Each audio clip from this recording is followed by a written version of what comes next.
Hey guys, Mike here with another deck profile. Today I'm going to be showing off my Lavals deck, and if you've seen the Chaos Dragons versus Lavals match that Grayson and I had, you will have noticed that I didn't exactly draw the best, and to make an excuse basically, I drew really badly the first game. I think I kind of recovered a bit from it. I did what I could to get around it, but then he overwhelmed me, and basically he top decked the BLS, which just, finished it. If you hadn't done that, the game would have gone differently. But anyways, that's how Yu-Gi-Oh goes. And then the second game, I basically drew exactly the same, other than for duality. And yeah, so that wasn't very good. I guess I should have shuffled better, maybe piled it a bit differently, because I didn't pile, I just shuffled normally. So that would explain the second game, which basically lost me the match. But this deck is much better than you saw in that video, so don't judge it on that. It's a really good deck. Of course, it's really weak to a lot of side decking. It's a good game 1 deck, but anything like Macro or D-Fisher can really hurt this deck a lot. That's why Laval Cannon is extremely important, because it allows you to play around that. And the main strategy with this deck basically is, once you understand the mechanics, you really just have to play around warnings and judgments and things like that, because if they know you're playing Lavals, they're going to be waiting on that warning. They're going to wait for it. But if you get some like Flammable Fire Dog or something like that, or you get a cannon, if you have a Rekindling in hand, you hold on to it. You don't go for it yet, because if they have a 4 back row, then odds are they're going to be able to trample on you.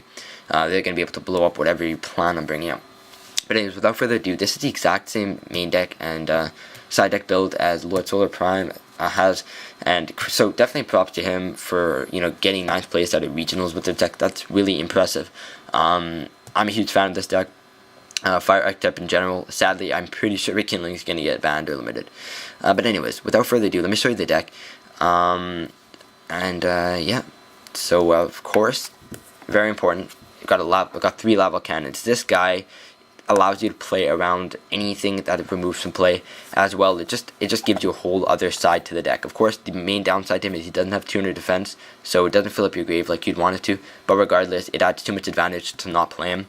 This is of course more of an aggro build, because a lot of Laval decks are more stall and kind of wait around until you get it, and they work really well with guys like these Quasar builds. They wait a lot on these guys, and I actually have one, and it worked really well.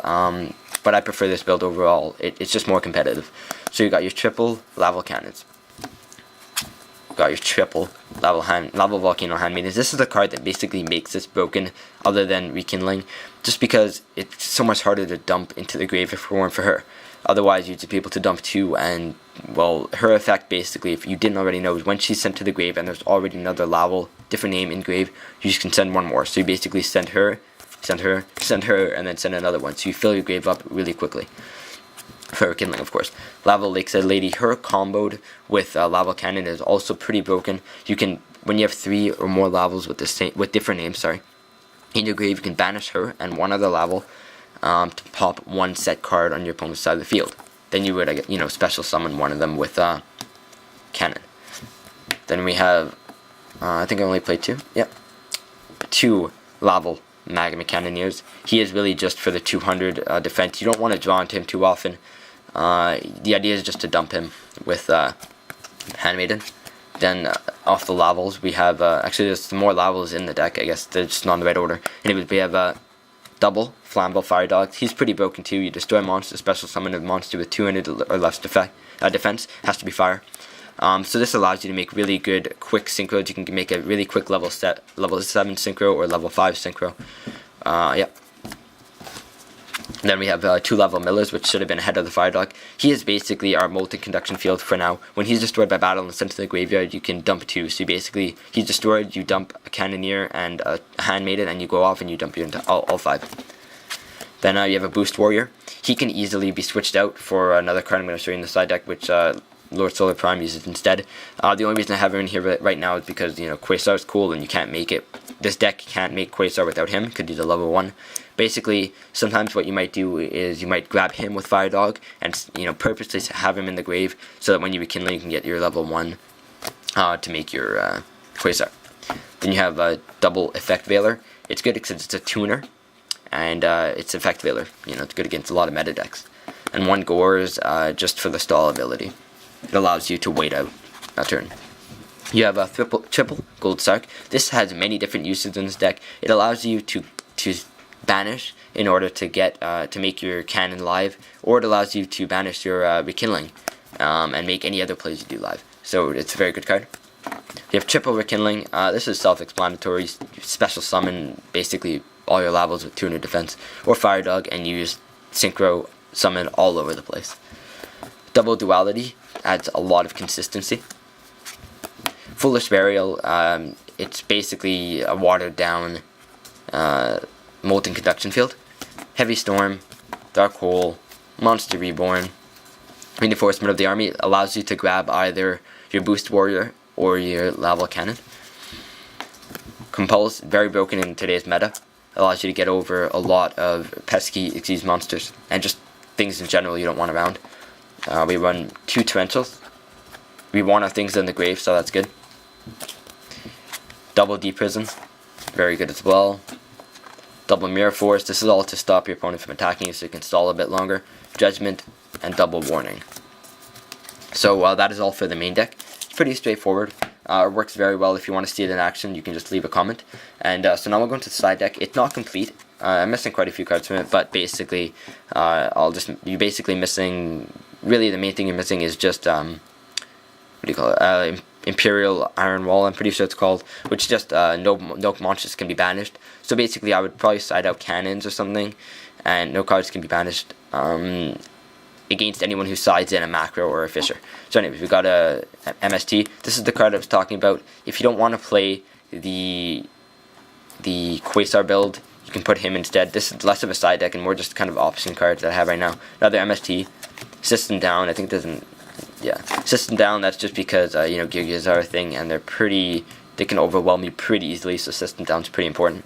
Got double Reapers for stall ability.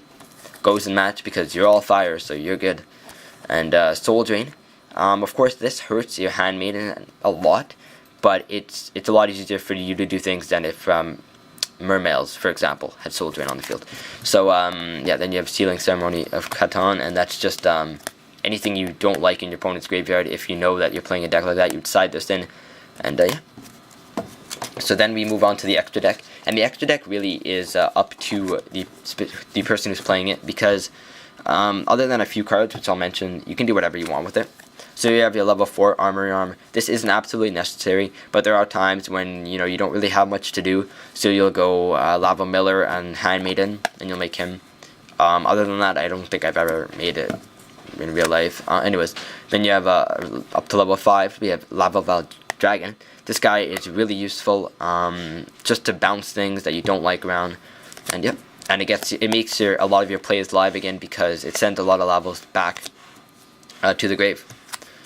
And then we have Alive Justice Cataster. It's self-explanatory, great at level 5. TG Hyper Librarian. He's usually the first 5 that you go into, allowing you to draw later on.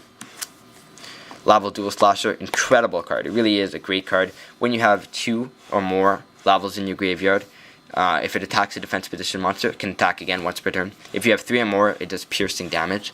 Very good. Level 6, because you want to make a lot more plays alive as Gaia Knight.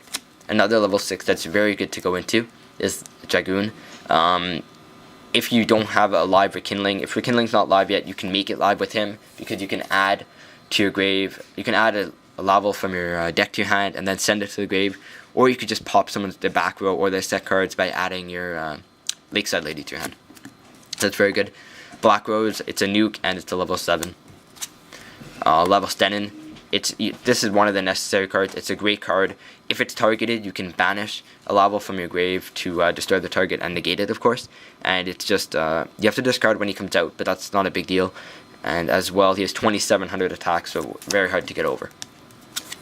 Stardust Dragon, level 8, extremely important to have, absolutely necessary, but that's a staple. And then Scrap Dragon, same thing, you need him in there. Now here are more option cards. You probably wouldn't play the Xyz if you're playing the Quasar build, because there isn't really room. But if you aren't, these are very important. Him, get over a lot of things. Him, stall, and him against Mermails, because that's a pretty bad matchup. They can overwhelm you really quickly, but with him out, it's a lot tougher for them to do so. Then if you're playing the Quasar build, you can play these. These are just more 7s, not part of the Quasar build, sorry, but just more options. There's Ancient Flammable Deity and Scrap Archfiend. And now for the Quasar build, you need your Formula Synchron. He's a great card, especially when you have Hyper Librarian up, you plus twice. And then, of course, you've got Shooting Star and Shooting Quasar. So, yeah, that's it. If you guys want to see this deck in action, just leave a comment down below. Let me know what you thought, as well as some other options for side deck cards, because obviously it is incomplete. Just Imperial Iron Wall, though, we'll change that. Let me know what you think about Lavals, if you like them, if you hate them, whatever you want to let me know. And yeah, I'll see you guys next time. Don't forget to subscribe and check out my eBay, which is there's a link to it in the description below. Thanks for watching. Bye.